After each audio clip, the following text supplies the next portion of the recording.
তার ওপিনিয়নের উপর ভিত্তি করে আমার জীবনযাত্রা চলতে পারে। তোমার ভালো থাকাটা কিন্তু কনস্ট্যান্ট নয়, ভালো থাকা বিষয়টাই খুবই আপেক্ষিক, এবং যারা এইগুলোকে জোর করে পোট্রে করার চেষ্টা করছে এটা তাদের প্রবলেম, আমার নয়। আমি বুঝে গেছি যে বাড়িতে গিয়ে তুমি যে খাবে সেই খাবার তোমায় কেউ জোগাবে না, এটার সঙ্গে ধারাবাহিক কোনো সম্পর্ক নেই। হ্যাঁ, আমি অনেক এরকম কথা শুনেছি আমার সম্পর্কে যে আমার এটা তো উপভোগ করার মতো জীবন না, এটাকে উপভোগ কেন করবো, দেখেছি মানে এটা সেই প্রমাণ করার দায়িত্ব তার, আমার নয়।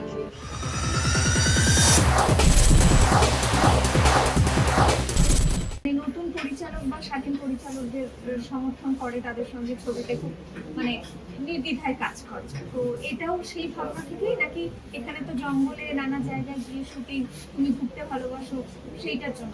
প্রথমটা অনেক বেশি, সেকেন্ডটা অনেক কম। প্রথমটা অনেক বেশি এই কারণে, কারণ আমি দেখেছি এবং এটা খুব সহজাত কারণও রয়েছে। আজকে একটা লোক যখন প্রথম কাজ করতে আসছে, সে জানে কম্পিটিশন কি লেভেলে আছে, সে যতটা নিজের 200%, 500% দিয়ে ব্যাপারটাকে করার চেষ্টা করবে যাতে তার জায়গাটা একটু হলেও পোক্ত হয়। সেটা হয়তো যার 4-5টা-6টা কাজ হয়ে গেছে, সে যতটা কমফোর্টেবল থাকবে ইন্ডাস্ট্রির সঙ্গে, যেখানে তাকে হেল্প করার জন্য 10টা হেল্পিং হ্যান্ড থাকবে, কারণ তার বন্ধুত্ব, তার চর্চার জায়গা অনেকটা বড় হয়েছে, তো অবশ্যই এর ডেডিকেশন, এর সমস্ত, কারণ এর কাছে একটাই প্রজেক্ট রয়েছে এই মুহূর্তে, যেটা সে মন প্রাণ এবং যতটা যত্ন পারে সবটা দিয়ে ঢেলে দেবে। ঠিক আছে, এটা আমার কাছে প্রচন্ড, আমাকে এটা খুব ঠিক দেয় যে যখনই কোনো ইন্ডিপেন্ডেন্ট ডিরেক্টর আমার কাছে আসে কোনো ভালো স্ক্রিপ্ট নিয়ে, সেক্ষেত্রে আমি খুব একটা টাকা পয়সা দেখি না, আমাদের script has to be good, এবং তার ভিশন যেন ক্লিয়ার থাকে। সে যদি ছবিটা দেখতে পায় তাহলে ছবিটা ভালো হবে, সেই যদি জানে না যে কি ছবি বানাবো তাহলে সেক্ষেত্রে আমি এন্টারটেইন করি। অনিন্দিতা এখানে সাংবাদিক, তুমি কি? আমি এখানে একজন কর্পোরেটে জব করি, একটা ছেলে, ওর বয়ফ্রেন্ড, আমরা লিভ ইন করি। আর অনিন্দিতাকে প্রচন্ড ভালোবাসে এই ক্যারেক্টারটা, এটাই আপাতত, এর বেশি কিছু আমার বলার পারমিশন নেই, কারণ সেটাই ছবির কিক। আচ্ছা, তুমি যখন এই ছবি মানে শুটিং করছিলে তখন কি তোমার ধারাবাহিক ছিল না? না, তখন ধারাবাহিক সবে সবে শেষ হয়েছিল, কিন্তু চলার কথা ছিল, কিন্তু ফরচুনেটলি শেষ হয়েছিল। আচ্ছা, আর এই ছবি দর্শক দেখবে কেন? তুমি আছো, অনিন্দিতা আছে, আদি আছে। এই ছবি আমাদের কারোর জন্য দেখতে হবে। এই ছবি যদি এক্সট্রা অ্যাড অন হয়, আমার কাজ তাদের ভালো লাগে তাই তারা ছবি দেখতে গেলেন, সেটা আমাদের কাছে উপরি পাওনা। এই ছবির গল্প এবং এই ছবিতে ডিরেক্টর যে ভিশনটা ক্রিয়েট করেছে, এই ছবিতে যে কন্টেন্ট নিয়ে কাজ হয়েছে, আমি বারবার সবাইকে একটা কথা বলছি, আমার জানা নেই ভারতবর্ষে এই কন্টেন্টে আগের কোনদিন কাজ হয়েছে কিনা, এবং এই কন্টেন্টে কাজ করার জন্য আমাদের ডিরেক্টর সৌম্য যে লড়াই করেছে, সেটা আমি তো বোর্ডগুলো নাম বলতে পারবো না, এখন বলা উচিত নয় বলে, সবার সঙ্গে লড়াই করেছে কন্টেন্টটাও করবে বলে। আমি যখন প্রথম এই কন্টেন্টটা শুনেছিলাম, আমি বলেছিলাম তুমি এটা করতে পারবে তো, এটা এক্সিকিউট করতে পারবে তো, কারণ এটা যদি একটু খারাপ এক্সিকিউট হয় তাহলে কিন্তু এনটিওয়ানের বাইরে যে 5টা ছবির পোস্টার করে ওরা একটা ছবি হয়ে দাঁড়াবে, তাহলে কিন্তু I will not be a part of it. But when I heard the whole script and the way he has narrated me, nailed it. আমি বলছিলাম এই ছবিটা কিছু তো একটা হতে চাই, কারণ এই কন্টেন্টে এই ভিশন, আমি ভারতবর্ষের ছবি হয়েছে কিনা একটা রিজনাল ল্যাঙ্গুয়েজে তো অবশ্যই। কিন্তু দেখো, হরর বলো বা থ্রিলার বলো, আমি এটাকে অ্যাকচুয়ালি কোন জনারে আমি রাখতে পারবো উপালে আমি বলতে পারছি না, কারণ এই জনারটাই একটু আমার কাছে স্পেসিফাইড নয়, মানে ওই একটা মাঝামাঝি কিছু বলা যেতে পারে। কিন্তু এই জনারে তো প্রচুর ছবি, এটা একটা সাসপেন্স হয়ে রয়েছে এখনো অবধি সবার কাছে এবং তোমাদের কাছে। কিন্তু এই জনারে তো প্রচুর ছবি হয়ে রয়েছে। না, এই জনের ছবি হয়নি। আমি কেন এটাতে বারবার ভাউচ করছি, কেন এটা বারবার আমি স্পেসিফাই করছি যে মানুষ হলে গিয়ে ছবিটা দেখুক, তারপরে যদি তাদের মনে হয় যে না আমি মিথ্যা কথা বলছি, আমাকে যা খুশি তাই। আচ্ছা, তুমি স্বাধীন পরিচালকদের বা নতুন পরিচালকদের সুযোগ দাও, না না, সুযোগ দেওয়ার মতো আমি কেউ নেই। তুমি তাদের সঙ্গে কাজ করতে, আমি তাদের সঙ্গে কাজ করতে ভালোবাসি, কারণ মনে হয় তারা যে স্ক্রিপ্টগুলো আমার কাছে নিয়ে এসেছে, এখনো অবধি যে চরিত্র অফার করেছে, সেটা আমাকে আমার ক্রিয়েটিভ খিদের জায়গা থেকে অনেক বেশি উদ্বুদ্ধ করেছে। যারা খুব নামি দামি তারকা পরিচালক, তারাও কি তোমার সঙ্গে সমানভাবে কাজ করতে ভালোবাসেন? তাদের ছবিতে আমরা কম দেখি, সেটা তো আমি বলতে পারবো, তারা বলতে পারবেন। মেবি হতে পারে যে আমি ধারাবাহিক করি, হয়তো যে সময় তাদের ফিক্স থাকে, যেমন এদের ক্ষেত্রে সুবিধা হয় যে ওরা আমার মতো করে সময়টা অ্যাডজাস্ট করে, যে আমি কখন কোন সময়টা কিভাবে বার করতে পারছি, যেহেতু এই বিষয়টা থাকে। এবার সেক্ষেত্রে তবে তাদের যেহেতু আরো অনেককে অ্যাডজাস্ট করতে হয়, তো সবসময় সেটা হয়তো আমার সঙ্গে কমফোর্টেবল হয়ে ওঠে না। তবে যদি এরকম কাজ সত্যিই আসে, অন্যভাবে আসে, আমি ভালোই করলে প্রশ্নটা করে ভালোই হলো। আমি এটা বলে দিতে চাই তোমার থ্রু দিয়ে, এই সমস্ত মিডিয়ার থ্রু দিয়ে, যদি আসে আই আমার এরকম কোথাও কোনো বাধ্যবাধকতা কিংবা লিমিটেশন কিংবা চুক্তি নেই যে আমি সিনেমা করতে পারবো না কিংবা ওয়েব করতে পারবো না, এরকম কিচ্ছু নেই আমার। শুধু আমাকে সময়টা বার করতে, এবং সেইটা আমি বলে নিয়েই কোনো মেগা জয়েন করি যে যদি ভরসা করেন তাহলে আমি আমার সময়টা ঠিক বার করে নিই, সেই কাজটা করতে পারবো। অবশ্যই যদি স্ক্রিপ্ট এবং চরিত্র আমার পছন্দ হয়, কারণ এরকম প্রচুর কাজ আমি আগে ছেড়েছি যেগুলোর কার কি আমি বলছি না, যেগুলো আমার আমার পছন্দ হয়, মনে হয়েছে না যে এটা আমি ছাড়াও রামশ্যাম যদুমধু যে কেউ করতে পারবে। তো আমি যদি করি আমার একটুখানি কিছু তো একটা চাই, যেটা করলে আমারও একটা খিদে মিলবে। তুমি বারবার ছবি ছেড়েছো, বাদ দিয়েছো, তোমার মনে হয়েছে যে না এইটা যে কেউ করতে পারে, আমি কেন করব, আমি আরো স্পেশাল কিছু চাইছি, সেইটা কি কোনো কারণ হয়ে দাঁড়িয়েছে মনে হয়? হতে পারে, আমি জানি না, আমি সেটা জানি না। তবে আমি এমন কোনো বড় নই যে বিরাট কিছু অ্যাক্টার কিংবা হ্যাঁ, আমার মনে হয় না খুবই মধ্যমেধার লোক। আমি ভালোবাসি, কিন্তু আমার এটা নিজস্ব ইচ্ছে, সেই জন্য যে চরিত্রগুলো আমাকে অফার করা হয় সেগুলো আমি বারবারই চেষ্টা করি, বিশেষ করে সিনেমা ওয়েব সিরিজের ক্ষেত্রে, যে বারবার আমি চেষ্টা করি এই চরিত্রগুলোকে অ্যাকসেপ্ট করতে, যেটার মধ্যে প্রত্যেকবার নতুন করে আমি আমার অভিনেতার রণজয়কার বিভিন্নভাবে এক্সপ্লোর করতে পারবো। তার জন্য একটা জার্নি হয়, তার জন্য একটা ওয়ার্কশপ হয়, আমার নিজস্ব একটা ওয়ার্কশপ হয়, ডিরেক্টরের সঙ্গে একটা ওয়ার্কশপ হয়। সেইটা ওই প্রসেসটা আমি অনেক বেশি এনজয় করি, ওই প্রসেসটার মধ্যে আমি থাকতে চাই। সে তথার যখন রাস হয় তখনও তাই, কিংবা সৌম্য যখন এই ছবিটা আমাকে অফার করে তাই, কিংবা যখন পলাশ আমাকে তরঙ্গর মতো কোনো সিনেমা, কিংবা আমার পরে একটা অন্য ছবি আসবে ওস্তাদ বলে, সেটার ছবি, তখন ওইভাবে আর কি। আচ্ছা, মেগা করতে গিয়ে কিন্তু বড় পর্দার ছবি হাতছাড়া হয়েছে। ওই তো বললাম একটু না, হাত ছাড়ার গল্প নেই, সেটা হচ্ছে এটাও তো বড় পর্দারই ছবি। অনেক সময় ওরা আমার সঙ্গে অ্যাডজাস্ট করে নেয়, এদের সঙ্গে অ্যাডজাস্টমেন্টটা বেশি হয় কারণ এদের কাছে কমফর্ট জোন থাকে। এবার ওনাদের যেহেতু অনেক কিছু অ্যাডজাস্ট করতে হতে পারে এটা কারণ, কিন্তু আমি এটুকু ভাউচ করে বলতে হয় যদি আমার কাছে ভালো চরিত্র আসে আমি সেটা অবশ্যই আমার মতো করে এখানে ম্যানেজ করে আমি ঠিক করব, কারণ আমার কোনো ওনার চুক্তি নেই। আমার একটা লাস্ট প্রশ্ন আছে, সেটা হচ্ছে অভিনেতার রণও তো এইভাবে তার মানে খুশি বলো, আনন্দ বলো, উপভোগ ব্যাপারটা বলো খুঁজে নেয়। অভিনেতার বাইরে রণজয় বিষ্ণু এই যে এত বিতর্ক, এত তর্কাতর্কি, শেষ পর্যন্ত তাকে এসে ভিডিওর সামনে দাঁড়িয়ে বলতে হয় যে আপনারা এবার থামুন, আমাকে একটু বাঁচতে দিন। এই জীবনটা কতটা উপভোগ করেন? সেটা তো উপভোগ করার মতো জীবন না, এটাকে উপভোগ কেন করবে? মানে এটার সঙ্গে তো মানে আনন্দ কিংবা মজার কোনো সম্পর্কই নেই, ঠিক আছে? এটা আমার কাছে মনে হয় যে কি বলবো, মানে একটা কথা আছে না, ও ভি এক দৌড় থা जो गुजर गया ये भी एक दौर है जो गुजर जाएगा। সূর্য পূর্ব দিক থেকে ওঠে, পশ্চিম দিকে ওঠে না সে। এবার আমি যদি এখন এটা প্রমাণ করতে যাই যে না সূর্য পশ্চিম দিক থেকেই ওঠে, তাহলে আমার মতো পাগল কেউ নয়। তাই আমি সবসময় বলি যে সত্যিকে কখনো প্রমাণ করতে হয় না, সত্যি ইটসেলফই একটা প্রমাণ। মিথ্যেকে অনেক রকম যুক্তি দিয়ে প্রমাণ করতে হয়, ঠিক আছে? এবার আমি ওই গেমটার আর পার্ট হতে চাই না। আমি এটা বলি কারণ because my family's are also involve and people should be much more sensitive in that days, this kind of a days. এবার পুরো একটা কোনো কিছু লেখা হচ্ছে, লেখার পর নিচে গিয়ে লেখা আছে, এর কোনো প্রমাণ নেই আমাদের কাছে, ঠিক আছে? এটা আমরা সূত্র দ্বারা জানতে পারি যে তাহলে লিখলি কেন ভাই? পাবলিক তো প্রথমটা উপরটা পড়লো, পৃথিবীর কোনো কোনায় দাঁড়িয়ে যদি একটা লোক বিশ্বাস করে, সে দায় কি সে নেবে যে এটা লিখলো? এটা খুবই আপত্তিকর। আমার এটা বরাবরই মনে হয়েছে, আগেও মনে হয়েছে যখন এরকম কোনো কথা হয়েছে, কিছু হয়েছে না হয়েছে। হ্যাঁ, আমি অনেক এরকম কথা শুনেছি আমার সম্পর্কে যে আমার ফ্ল্যাট আছে, এই আছে সেই আছে, ফ্ল্যাট আমার কিনে এত ফানি লাগে, একসময় পরে হাসি পেয়ে যেত। What will I do? অমিতে আমাকে জিজ্ঞেস করেছিল ফোন করে যে oh is that right? I was like okay okay, বুঝলাম অমিতের আমার প্রতি ভালোবাসা অনেক বেশি, ঠিক আছে? তাই আমি জিজ্ঞেস করেছি। So I understood this thing, কিন্তু I never wanted to be a part of this game. This is a game. আর আজকে বিভিন্ন সোশ্যাল মিডিয়াতে আজকে আমি কখন অ্যাকসেপ্ট করবো হোয়াট ইজ মাই ওয়ার্ক? আমার কাজ খারাপ লাগছে এভরিডে আইটি, ভাল লাগেনি ভালো, এটা ভালো লেগেছে ভালো, ওকে, সেটা নিয়ে লিখছি। আমার কোথায় কি আজকে আমি বাড়িতে না খেতে পারলে কেউ দেখতে আসে? আমার বাড়িতে কি সমস্যা হচ্ছে কেউ দেখতে আসে?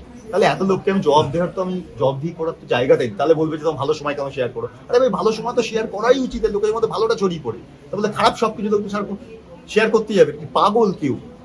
আর মানুষের আমি বুঝতে পারি না, মানে ওই 5টা কে কোথায় খারাপ কমেন্ট লিখলো তার উপর ভিত্তি করে যদি লোকজন রাইট আপ লেখা শুরু করে, মানে এটা আমি তোমাদের থ্রু দিয়ে আমি সবাইকেই বলতে চাই, যদি তোমাদের মধ্যে ধরো 1% লোক এইটার মধ্যে এই ইয়েলো জার্নালিজমের মধ্যে ইনভলভ থাকে, সেই দায় কিন্তু তোমাদের সবার উপরে পড়তে। অনেকে তোমার গুজব, না, অনেকে কোথাও গিয়ে কি অনেকে বলছেন প্রতিজ্ঞা ধারাবাহিকটা হিট করানো এটা নাকি একটা নেপথ্য কি আর কি, তাই? না না, এটা হচ্ছে যেহেতু আমাকে নিয়েই কথা হচ্ছে তাই ধারাবাহিকের উপর আসছে। এটার সঙ্গে ধারাবাহিকের কোনো সম্পর্ক নেই। কারণ হচ্ছে ধারাবাহিকের প্রত্যেকটা ধারাবাহিকেরই তুমি গিয়ে দেখো, সেটা হচ্ছে ওদের একটা স্পেসিফিক পিআর স্ট্র্যাটেজি এবং প্রমোশনাল ইভেন্টস থাকে, ঠিক আছে?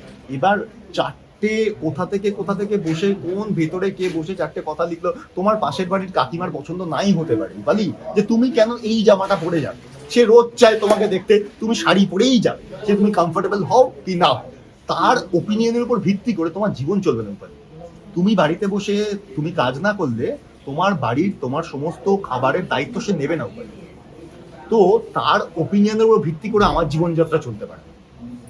এবার তার ওপিনিয়নের ভিত্তি করে যদি রাইট আপ লেখা হয়, সেটাকে আমি দেখে হাসবো, আমি রিয়াক্ট করব, আমার কিছু বলার থাকে। কিন্তু বলার এটাই থাকে যে সেই রাইট আপটা যদি পুরো ফ্র্যাটার্নিটিকে এক বিন্দু হলেও ছুঁয়ে যায় কলঙ্কের জায়গা থেকে, সেটা হওয়া উচিত। বিকজ আমার মনে হয় যে দিস মিডিয়া ফ্র্যাটার্নিটি, এই তোমরা সবাই তোমরা অনেক অনেক ভালো কাজ করো, অনেক ভালো কাজ করে, এবং সিরিয়াসলি বলছি। মানে আজকে প্রচুর এমন ইন্ডিভিজুয়াল আর্টিস্ট আছে যারা আজকে উঠে এসেছে তোমাদের জন্য, সেখানে এইগুলোকে কোথাও গিয়ে তোমাদেরই দায়িত্ব নিয়ে আজকে আস্তে আস্তে স্টপ করানো উচিত। যে ভাই যদি কোনো কিছু বলতে হয়, give us a proof, proper proof, then only will write. If you don't have, will not write. Just because sake of, এটা ইউটিউবিয়ানরা করবে জাস্ট দুটো ভিউ বাড়ানোর জন্য, এর কথা জুড়ে ওর কথা জুড়ে চার কথা জুড়ে। The proper journalist should not do that. That is what I believe. আজকে ওদের বাড়ি বলে তুমি ফোন করেছো, আমি ফোন ধরিনি, ধরতে পারিনি, আমি কাজে মনে আসতে, কিংবা মানুষের অতি তাই মানে এটা না আমাদের ফোন ধরনি ছেলে, এটা হতে পারে না। তুমি ধরে শেষ গেছে। আচ্ছা তো বক্তব্য রেখেছো, শ্যামক্তি এখনো পর্যন্ত কোনো বক্তব্য রাখেনি। শ্যামক্তি কি তাহলে তোমার থেকে অনেক বেশি মানসিক দিক থেকে করে না? দেখো এইভাবে এই জাজমেন্টটা করার তো আমি কেউ নই, মানে এটা আমি আর কেনই বা করবো। আমরা আলটিমেটলি দিনের শেষে ইন্ডিভিজুয়াল দুটো মানুষ, ঠিক আছে? আমি শুধু এটুকু জানি যে when I have asked her, she said I haven't said anything, তো বাত খতম হয়ে গেল। তাহলে এটা লিখলো কি প্রমাণের ভিত্তিতে লিখলো? এবার আমি চারটে গিয়ে তাকে প্রশ্ন করতেই পারি, কিংবা যারা যারা লিখছে কিংবা বলছে, কিন্তু তারপরে ভাবলাম যে ছোড়ো ঘন্টা ফারাক নেই পড়তা। ওই যে বললাম যে আজকে সে লিখে দিল এই হাতি মাংস খায়, হাতি মাংস খাওয়া শুরু করবে। আরে ভাই, হাতি তো চিরকাল ভেজ খেয়ে আসছে, তাহলে প্রমাণ করো হাতি মাংস খেয়েছিল, কোনদিন কেউ দেখেছিল, সেই প্রমাণ করার দায়িত্ব তার, আমার নয়। আর তোমার ভবিষ্যৎ পরিকল্পনা কি আছে? তোমার সূত্রপাতটা হবে যে ঘটনা যখন এই সূত্রপাত হয়েছে তখন তারা কেন পুলিশের অ্যাকশন নেওনি, বা তখন আমার প্রয়োজন বোধ হয়নি। আমার ফ্যামিলিকে নিয়ে আমার তখনই প্রয়োজন বোধ হয়েছে। কারণ কি, আমি হাজারটা কাজের মধ্যে এই আজকেও এখানে এসেছি, এখানে এসে তো আমার এই কথাগুলো নিয়ে বলারই কথা না। তোমরা জিজ্ঞেস করছো, আমার এখন মনে হয় যেটা নিয়ে আমরা সব করে দিই, কারণ এটা গুণ দেওয়ার মধ্যে ছবি, এটা ইন্ডিপেন্ডেন্ট ডিরেক্টর এত কষ্ট করে ছবি বানিয়েছি, এটা নিয়েই কথা বলার কথা, ঠিক আছে? তো আমি কি মানে কেন প্রত্যেকটা বিষয়ে মানুষকে অ্যাকশন দিতে হবে?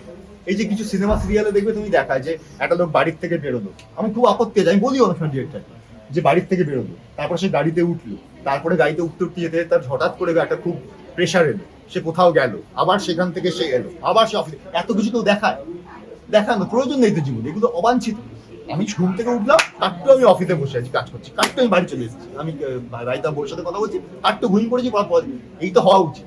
তো এই যে এই মাঝখানের ফেজেস গুলোকে এত অতিবাঞ্ছিত বিষয়কে এক্সারেটেড করে জীবনে জায়গা দেওয়া, এগুলোরই কোনো যৌক্তিকতা আছে বলে আমার মনে হয়। আচ্ছা, তার মানে- এখন তো সোশ্যাল মিডিয়া এই ভিডিওগুলো মানুষকে খুব সহজে জাজ করে ফেলে, এবং কোথাও গিয়ে দেখছি এই সময় দাঁড়িয়ে সোশ্যাল মিডিয়া মানে অভিনেতাদের জীবনেই বলো বা সাধারণ মানুষের জীবনে খুব বেশি করে ইম্প্যাক্ট ফেলে। তো তোমার যে ভিডিওটা তখন তুমি করেছিলে তোমার ওপিনিয়ন দেওয়ার জন্য খুবই বিধ্বস্ত লাগছিল, তো সেখান থেকে এখন এই মুহূর্তে রণজয়ের জীবন চারটে স্টেজ হয়, আমি মাঝখানে তাকে একটা বলছিলাম, এটা প্রথমটায় অবাক, সেকেন্ডটায় রিয়াকশন, ওটা সেকেন্ড ফেজ ছিল। কারণ আমাদের কোনো একটা পরিস্থিতির সঙ্গে বানাতেও তো, করোনা যখন এসেছিল জানতাম করোনা আসবে, করোনার কোনো কিউ ছিল না আমাদের। আমরা যেমন জানি যে জ্বর আসলে আমাদের প্যারাসিটামল খেতে হবে, আমি জানি, তাহলে জ্বর নিয়ে আমি কিন্তু ওয়ারিড নই। করোনা নিয়ে আমরা ওয়ারিড ছিলাম, কারণ এত জিনিসপত্র বাড়িতে কিনে রেখেছি, ভয়, ওটা রিয়াকশন সেকেন্ড ফেজ। তারপরে সেকেন্ড টাইমে যখন করোনা হলো, আমরা কিন্তু অত রিয়াক্ট করিনি, সয়ে গেছে, ওটা হচ্ছে থার্ড ফেজ। তা ওটা যে ভিডিও বানিয়েছিলাম ওটা হচ্ছে সেকেন্ড ফেজ। যখন করোনাটা এইবার যে এসে গেছে, এইবার করোনাটা আমি কি করবো, করোনার তো আমার কাছে কোনো এক্সাম্পল নেই, আগে তো কেউ কোনো করোনা রেখে যায়নি আমার জন্য যে ভাই তুমি জানো করোনা কিরকম হয়। আমি তো দেখছি তো ওই রকম, সবাই মিলে হঠাৎ করে আমাকে বলছে এই সূর্য পশ্চিম দিকে ওটা, সূর্য পশ্চিম দিকে ওটা, হাতি মাংস খায়। How will I react? তো এখন ভ্যাকসিন নিয়ে রণজয়দা ঠিক আছে, এটাই কেমন বলতে আছে? চাইছো? মানে সবাই ভালো আছে। Status, হ্যাঁ, দেখ, ভালো খারাপটা খুব না স্টেট অফ মাইন্ড, মানে ইটস ভেরি কমপ্লিকেটেড। আমি এই মুহূর্তে আছি, কালকে আমি এখান থেকে বেরিয়ে আমার কিছু একটা হঠাৎ করে ট্রিগার করেছে, যে কোনো কারণেই হতে পারে, খারাপ থাকতেই পারি, সেটাকে দিয়ে আমি, এটা বিচার্য বিষয় না। বিচার্য বিষয় হচ্ছে যে জীবন, পরিস্থিতি, বোধ, সংবেদনশীলতা নিয়ে একটা মানুষ কিভাবে বেঁচে আছে। Because everybody surviving, you are also surviving, she is also surviving, everybody is struggling for the existence only. Ultimately matter এটাই করে গুরু, আমি বুঝে গেছি যে বাড়িতে গিয়ে তুমি যে খাবে সেই খাবার তোমায় কেউ জোগাবে না। তোমার 4টে বেসিক নিড, এইগুলো যখন পূর্ণ হয়ে যাবে, তারপরে এইগুলো হচ্ছে বিলাসিতার জায়গায় তোমার মনে হবে। তোমার আজকে যদি আমার মাথায় ছাদ না থাকে, আজকে যদি আমার পেটে ভাত খাওয়া, পেটে খাবার মতো কোনো কিছু খাদ্য সংস্থা না থাকে, আমার যদি পরনে কাপড় না থাকে, তুমি ভাবো তো, তুমি বলো না, তুমি ভাববে এগুলো নিয়ে? ভাববেই না। তাহলে এটা আমার অনেক পরের ফেজ, বিলাসিতার জায়গায় পৌঁছেছে, ঠিক আছে। এবং আমি ওই স্যাডিস্ট বিলাসিতার থেকে আমি নিজেকে সবসময় দূরে রাখতে চাইছি। আমি এই জন্য আরো বেশি করে লুকিয়ে থাকতে চাই, যে আমার কোনো আভ্যন্তরীণ বিষয় নিয়ে আমি সামনে আনতে চাই না, প্রয়োজন নেই, অবাঞ্ছিত। এবং যারা এইগুলোকে জোর করে পোট্রে করার চেষ্টা করছে, এটা তাদের প্রবলেম, আমার নয়। আমার যেটা করার, যেটা আমি জানি, আমার একটা শিক্ষা আছে, রুচি আছে, বোধ আছে, এই 5টা ফেসবুকের কমেন্টের উপর আমি তো জাজ হব না। Because it's been 17 years I've been doing work. আমি যখন এসেছিলাম প্রচুর লোক এখানে, আমি খুঁজেও পাই না। মানুষ তো গাধা নয় যে এতদিন ধরে ভালোবেসে রেখে দিয়েছে। আর আমি কোনোদিন কাউকে কিছু বলতে যাইনি, যদি যা বলার হয়েছে মানুষই চিৎকার করেছে, মানুষই তো, পিপল আর দেয়ার। আমাকেই যেন মাথা মারতে হবে, আমার কাজ হচ্ছে কাজ করা, বাড়ি যাওয়া, খাতাম। তুমি ভালো আছো, মানে আমার কোনটা অসুবিধা হবে বুঝতে পারছি না। ভালো থাক, মানে ভালো আছো, ভালো আছো, বিভিন্ন রকম ভালো আছো, তাই ভালো আছো। না, ভক্তদের মধ্যে আরো ভালো থাকতে চাইছো। এবার আমরা ভালো পৃথিবীতে সবাই ভালো থাকতে চায়, তুমি ভালো থাকতে চাও না, ঠিক আছে। আমরা কেউ অ্যাকচুয়ালি যদি খুব ভালোভাবে দেখা যায়, আমরা সবাই ভালো থাকার চেষ্টাতে আছি, আমরা সবাই ভালো থাকার চেষ্টাতে আছি। আমরা কেউ বলতে পারি না আমরা দারুণ আছি, কারণ তাহলে আমাদের মাথায় এই মুহূর্তে ভালো আমরা তখনই থাকি যখন আমাদের মাথার ভিতরে এত কিছু চাপ না থাকে। ছোটবেলায় যে সময় আমাদের বডি ইনস্টিংক্টে কাজ করে, ইনস্টিংক্টে যেরকমভাবে এনিম্যালরা থাকে, এনিম্যালরা কিন্তু মধ্যে কোনো রকম ইনহিবিশন নেই, ঠিক আছে। বোকা বোকা ইনহিবিশন, প্রচন্ড অনেস্ট। বাচ্চা এবং animal, they are very honest with their opinion, ঠিক আছে। এই জন্য আমরা বলতে পারি ওরা ভালো আছে। আমরা ভালো থাকার চেষ্টা করি, আমাদের ভালো থাকাগুলো খুব ক্ষণিকের। আজকে এইটার জন্য আছি, কালকেটা আমাদের ভালো থাকার বিষয়বস্তু চেঞ্জ হয়। ভালো থাকাটা আমাদের ডিপেন্ড করে বিষয়বস্তুর উপর। আমরা ভেতর থেকে ভালো আছি কিনা এইটা খুবই আপেক্ষিক। কোন ভালো হবে ভেবে দেখো, কথাটা আমি ঠিক বলছি না ভুল করছি। আজকে এই মুহূর্তে তোমার জবটা না থাকলে অন্য কিছু করলে, তখন তোমাকে সেটার মধ্যে ভালো থাকা খুঁজতে হবে। তোমার ভালো থাকাটা কিন্তু কনস্ট্যান্ট নয়, ভালো থাকা বিষয়টাই খুবই আপেক্ষিক। আচ্ছা, এবার লাইভ নেমে যাচ্ছে আমাদের একদম হবে, নাহলে আমাদের তোমাদের থেকে কোনো কিছু না জেনেই বিভিন্ন রকমের খবর ছড়িয়েছে মিডিয়ার কথা বললে, যাতে আমরা ঠিক খবরটা পৌঁছে দিতে পারি, সেই কারণে তোমার থেকে একটা ক্লারিফিকেশন চাইছি। যদি এখন কেমন আছো তোমার স্ট্যাটাস? আমি কাজ করছি, আমি বাড়ি যাচ্ছি, আর অনেকগুলো কাজ করছি। আমি ব্যাস এটা নিয়ে এই মুহূর্তে ইনভলভ থাকতে চাইছি, আর এছাড়া কোনো কিছু ইনভলভ থাকতে চাই। আর একটা এই সময়ে এই ফেজটাতে অভিপ্সার সঙ্গে একটা সম্পর্কের কথা শোনা গিয়েছে, আমরা ওই গুঞ্জন হিসেবে তুমি যেটা বলছিলে, তো সেটা একটু তুমি কি ক্লিয়ার করো? কি হয়েছে ওটা এত বোকা বোকা আগেও হয়েছে, ও আগেও হয়েছে, এই দুদিনের বিবৃতির সঙ্গে হয়েছে। তার আগে যখন আমি যখন গুড্ডি সিরিয়াল করতাম, মেয়েটার সঙ্গে 1.5 বছর কথাই বলিনি, তো তোরা তো জানতিস সেটাই যেতি, ঠিক আছে। সেটা নেই বেরিতে কি করবো আমি, ওটা হবেই, আমার কপালে আছে, ঠিক আছে, বারবার এটা হবে, এটা ঠিক আছে। এখন না আমি ছেড়ে দিয়েছি। এবং আমি প্রথম খুব বিরক্ত হয়েছে, পরে দেখলাম যে এরই কিছু যায় আসছে না, আমি ফালতু ভাবছি। মানে কালকে আমি তোর সঙ্গে দুটো কফি খেতে যাই না, লোকজন রণজয় আর অতসী, রণজয় আর হয়ে এটা চলছে, আমি এটা থেকে বলি ঢোক, ঠিক আছে। না অতসীই বলে, ঠিক আছে। তাহলে কি করবো আমি এটা নিয়ে? তুই জীবন তোর সঙ্গে রাস্তা দাঁড়িয়ে ধর দেখা হলো পারমিতা, তোকে আমি তুই অনেকক্ষণ কথা ছবি পারমিতা রণজয়ের মধ্যে। আমার বন্ধুরা ঠিক করেছে মাঝখানে সবাই লিখবে রণজয়ের সঙ্গে আমার সম্পর্ক আছে, এবার খুঁজে নিলাম, সবাই মিলে দিচ্ছে খোঁজ। এবার এটা তো কোনো যৌক্তিকতা নেই। আর খুব সহজ একটা হিসাব, তোর সঙ্গে যদি আমার সত্যি লুকিয়ে কিছু করার থাকে, আমি লুকিয়েই করবো, আমি প্রকাশেরও ছবি দেবো। আমি এতটা গাধা নই, আমার বুদ্ধি হাঁটুর ওপরে, নিচে নেই, ঠিক আছে। মানে একটা লোক যে যাদের লুকিয়ে করা তারা লুকিয়েই করবে, ঠিক আছে। আর আমি যদি যা করছি আমি প্রকাশ্যে করছি, আমার তো লুকানোর কোনো কেস নেই ভাই। কালকে আমি অতসীকে বললাম, ভাই ফ্রি আছিস, চল চা খেতে যাই, তাহলে অতসীর সঙ্গে ছবি দেবো না, যদি আমার অন্যরকম বিষয় থাকে, আমি তো ছবি যাচ্ছি ভাই, চলো ভাই। আর আমাদের উপরে অনেক, এই যে আজকে প্রমোশনটা হচ্ছে, তো আমি ডিসাইড করেছি, সোমও ডিসাইড করেছি, প্রোডাকশন ডিসাইড করেছি, who am I, my job is to do my thing, that's it, খতম হবে। আর কালকে যদি নতুন করে কিছু হয় সেটাও আমি নর্মালি বলবো, আমি এত ভূমিকা করার লোক নই। টলিউড ফোকাস কলকাতা চ্যানেলটি আপনাদের ভালো লেগে থাকলে লাইক করুন, সাবস্ক্রাইব করুন এবং অবশ্যই আপনাদের পছন্দের ভিডিওটি শেয়ার করুন। Tollywood focus Kolkata.